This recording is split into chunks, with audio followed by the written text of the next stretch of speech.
Politisi Partai Golkar Adis Kadir tampaknya akan menjadi hakim konstitusi pertama yang mencatat rekor. Ini mencatat sejarah ya.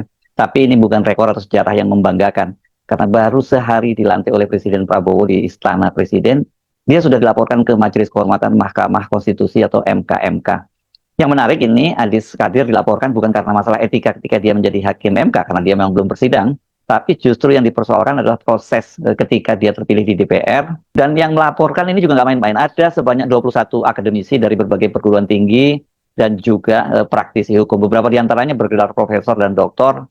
Dan mereka ini tergabung dalam Constitutional and Administrative Law Society. Untuk menggambarkan betapa seriusnya laporan ini, setidaknya kita bisa melihat dari nama-nama pelapor, yang antara lain ada Guru Besar Hukum Tata Negara UGM yang baru saja dikukuhkan sebagai Profesor Zainal Arifin Mohtar. Kemudian ada Guru Besar dari Universitas Padjadjaran Profesor Susi Dwi Haryanti, dan ada juga ini dulu jadi Guru Besar di UGM juga, yang sekarang dia bermukim di Australia, yakni Profesor Denny Indrayana, Ferry Amsari, dan lain-lain. Mereka menilai proses pencalonan Adis Kadir ini syarat pelanggaran etik, prosedur, dan berpotensi mencederai independensi Mahkamah Konstitusi.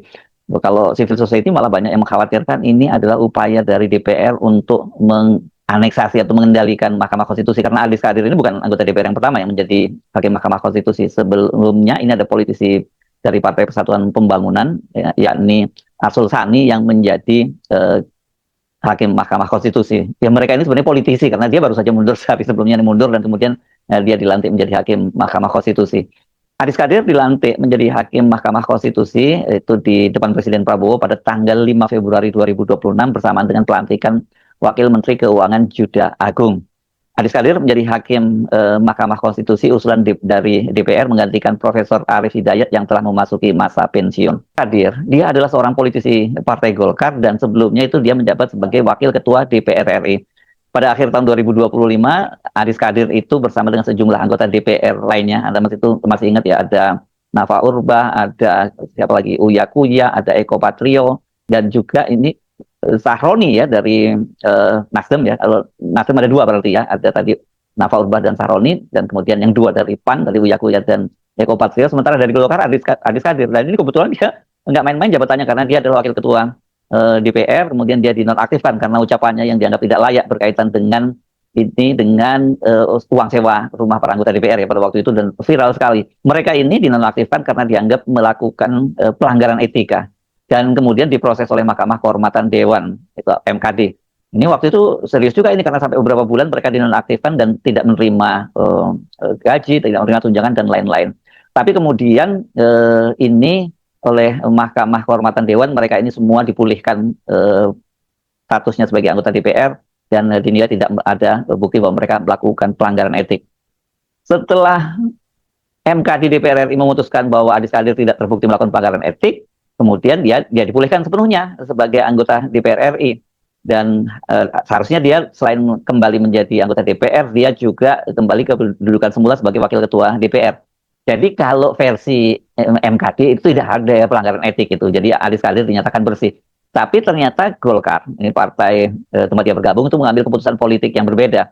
Jadi meskipun statusnya Adis Kadir sudah dipulihkan oleh MKD, tapi secara internal kemudian Partai Golkar itu justru menggantikan posisi Adis Kadir sebagai Wakil Ketua DPR RI dengan Bendahara Umum Partai Golkar yang menjadi Wakil Ketua Komisi 3, yakni Sari Yuliati. Dan dengan begitu dia tidak punya jabatan ya di DPR, karena jabatan itu diserahkan ke Sari Yuliati. Tapi ternyata kemudian dia disiapkan untuk jabatan baru sebagai Hakim Mahkamah Konstitusi. Dan kalau saya baca CV-nya ini menarik ini Adis Kadir ini, karena sebenarnya dia bukan orang murni hukum. Dia tadi adalah alasan sebenarnya Adis Kadir menggantikan Innocentius sebagai hakim konstitusi dari DPR. Apakah ada satu persoalan yang benar-benar serius ya, yang membuat Innocent tuh gagal menjadi hakim konstitusi? Ini soal kepentingan, Oke. Kang Sen. Karena kepada koleganya, Innocentius tuh pernah bilang gitu ya, kalau dia sudah di MK, ya dia akan melepaskan kepentingan DPR, dalam arti dia nggak akan mungkin membawa kepentingan DPR aja.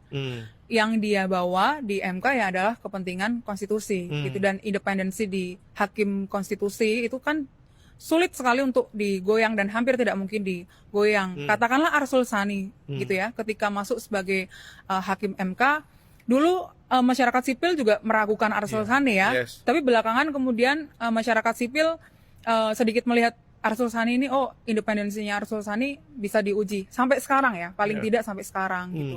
Dan juga dia sudah memutus hubungan komunikasi gitu ya dengan orang-orang DPR gitu. Nah itu yang kemudian membuat DPR berhitung ulang ketika mau mencalonkan Innocentius. Dan ada satu lagi sebetulnya, DPR itu belakangan sebel banget sama MK. Kenapa? Karena MK itu dianggap melampaui kewenangannya. Sekarang MK bukan lagi negatif legislator atau penguji lah ya undang-undang, tapi positif legislator, membuat undang-undang. Misalnya ketika undang-undang putusan MK tentang pemisahan pemilu. Pusat dan daerah ya. Pusat dan daerah, sorry. Ya. Yang istilahnya constitutional engineering. Betul, itu MK dianggap membuat norma baru yang itu sebetulnya keluar dari relnya MK. Dan ada beberapa catatan juga dari DPR, evaluasi gitu ya dari DPR kepada MK. MK ini makin kesini makin superpower. Makin kesini makin kesana. Kayak seseorang di Solo nih, sudah tapi belum. Saya akan pulang kampung tapi saya akan turun. Masih kuat saya. Saya kuat. Fokus. Jadi ada catatan lah ya dari DPR terhadap kinerja Mahkamah Konstitusi yang membuat dia mesti mengamankan ya kepentingannya di Mahkamah Konstitusi. Betul. Dan ini juga perlu dilihat ya Kang Ca, bahwa memang MK ini satu-satunya lembaga yang belum dipegang oleh rezim gitu kan. KPK sudah, KY sudah gitu kan, dan beberapa lembaga lainnya kan sudah ya istilahnya pro rezim begitu kan.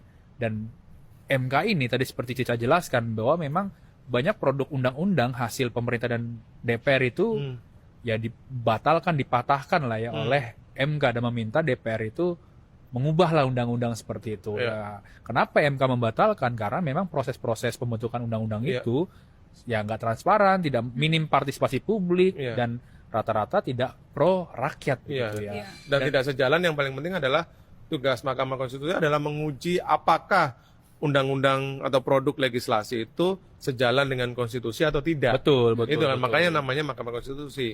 Dan beberapa undang-undang yang kemudian dibuat oleh DPR pada akhirnya terbukti ada cacat formil dan cacat material kan. Betul. Beberapa putusan kemudian diubah, dibuat norma baru dan sebagainya itu. Betul. Dan gue ngobrol sama beberapa narasumber ya, wawancarai gitu kan. Dia cerita bahwa ini merupakan suatu agenda besar gitu ya. Kenapa Adis Kadir masuk begitu, nanti di bulan Juni kan Paman Gibran Anwar Usman itu kan pensiun gitu kan. Nanti pasti akan dipilih hakim-hakim yang akan pro atau enggak mendekat ke pemerintah gitu ya. Dan tujuannya adalah nanti misalkan bisa membatalkan putusan-putusan selanjutnya. Katakanlah agenda pemilu ke depan kan banyak tuh. Pileg, Pilpres dan Pilkada. Nah, Pilkada kan sampai sekarang belum ada pembahasan tuh, meskipun apakah langsung atau tidak langsung, DPRD ya. Terus juga pemisahan pemilu gitu kan. Nah, ini semua rentetan dan semua benar. Halo teman-teman, berjumpa bersama saya di Politik Dangi. Menjadi viral ya, yaitu Adis Kadir teman. Ya, Adis Kadir ini menjadi hakim MK menggantikan Arief Hidayat. Kenapa ini menjadi viral, menjadi isu yang hangat diperbincangkan, yaitu karena ya Adis Kadir ini sempat dinonaktifkan dari anggota DPR. Ya, lantaran ya, dianggap pada saat itu ucapannya tentang rumah dinas DPR itu menimbulkan keresahan, ya, kemarahan publik pada saat itu teman, sehingga ia dinonaktifkan. Mungkin kalian masih ingat bagaimana di akhir bulan Agustus yang lalu, ya tahun lalu, itu sempat ada demo yang luar biasa teman-teman, sehingga Adis Kadir lah salah satu yang dikritik pada saat itu ya. Kemudian dinonaktifkan bersama rekan-rekan yang lain, ada Eko Patrio, ada kemudian Syahroni dan Kuya. Oh ya, Nafa Urbah lagi ya. Dan itulah kenapa Adis Kadir ini menjadi perbincangan, karena mengundurkan diri dari DPR. Bahkan Adis Kadir ini adalah sebelumnya adalah kader Partai Demokrat teman-teman, orang politisi. Walaupun setelah menjadi hakim MK diloloskan oleh DPR, ya Adis Kadir ini mengundurkan diri. Tapi kalau kita melihat darah politisi, darah partai tentu nggak bisa hilang ya. Yang namanya partai yang sudah menjadikannya anggota dewan, teman-teman, tentu itu sulit untuk dihilangkan. Dan inilah menjadi perbincangan hangat saat ini, sebab dari kalangan politisi. Ya berbeda dari misalnya Pak Arief Hidayat yang pada saat itu adalah seorang yang betul-betul independen dan sekarang sudah pensiun, teman-teman. Publik menjadi ragu ya tentang Adis Kadir ini yang menjadi hakim MK. Ada apa? Ya, apakah ada agenda politik 2029? Ya, kalau kita melihat 2029 ini akan menjadi pertarungan panas lagi, teman-teman, baik pemilihan presiden, pemilihan legislatif maupun kepala daerah. Ini akan menjadi persaingan yang sengit lagi, apalagi sang petahana ya, yaitu Prabowo Subianto akan maju lagi, teman-teman. Dan inilah peta-peta yang mungkin diatur ya dari sekarang. Bagaimana menurut kalian? Kita diskusi di kolom komentar ya. Sampai jumpa lagi. Salam.